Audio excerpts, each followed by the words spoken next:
नमस्कार बच्चों, हम शमशेर बहादुर सिंह द्वारा रचित उषा कविता का अध्ययन कर रहे थे। तो उसमें हम एक अंक का अध्ययन कर लिए हैं। आज दूसरा अंक का अध्ययन करने जा रहे हैं। तो हमने देखा कि कवि ने प्रातःकालीन वातावरण का, प्रातःकालीन परिवेश का अपनी इस कविता में वर्णन किया है। तो आदि कविता का अध्ययन हमने कर लिया था। अब बची हुई कुछ पंक्तियां हैं, इसका अध्ययन हमने आज करने जा रहे हैं। नील जल में किसी की गोर झिलमिल देह जैसे हिल रही हो और जादू टूटता है इस उषा का अब सूर्योदय हो रहा है।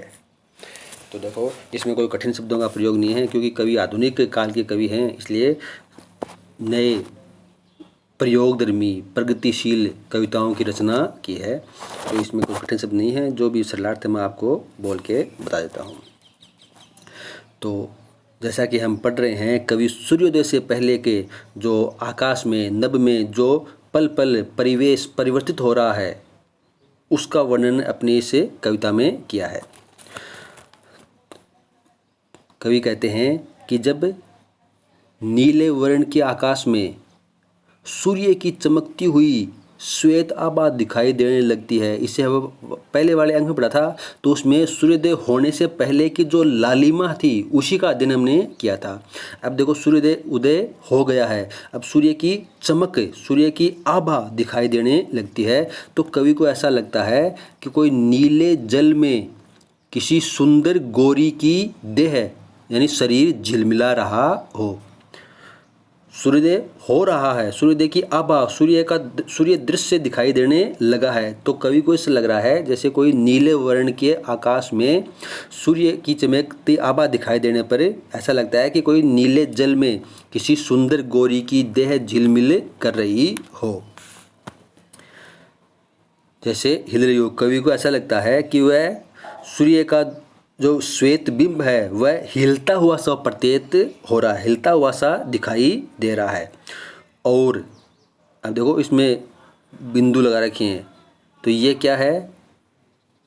नए प्रयोग। हमने पढ़ा था ना कवि के जीवन परिचय में कि कवि प्रयोगधर्मी कवि हैं। तो इस प्रकार का कवि ने अपना कविता में प्रयोग किया है, तो एक नया प्रयोग है।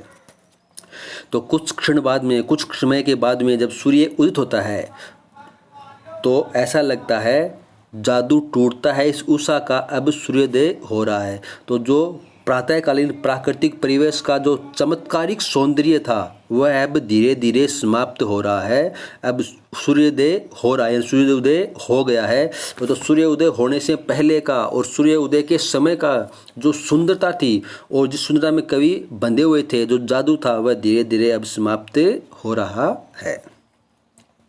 देखो, इसमें कवि ने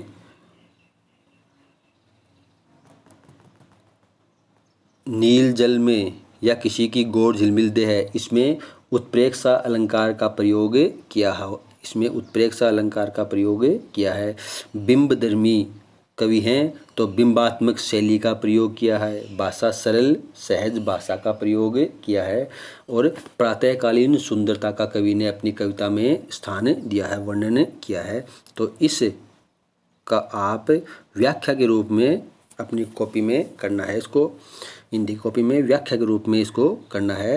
बिंबात्मक शैली है, इन 3 पंक्तियों में उत्प्रेक्षा अलंकार का प्रयोग किया है, सरल सहज भाषा का प्रयोग है, और प्रातःकालीन सुंदरता का कवि ने वर्णन किया है। तो इसे अपनी कॉपी में व्याख्या के रूप में कर लेना। धन्यवाद।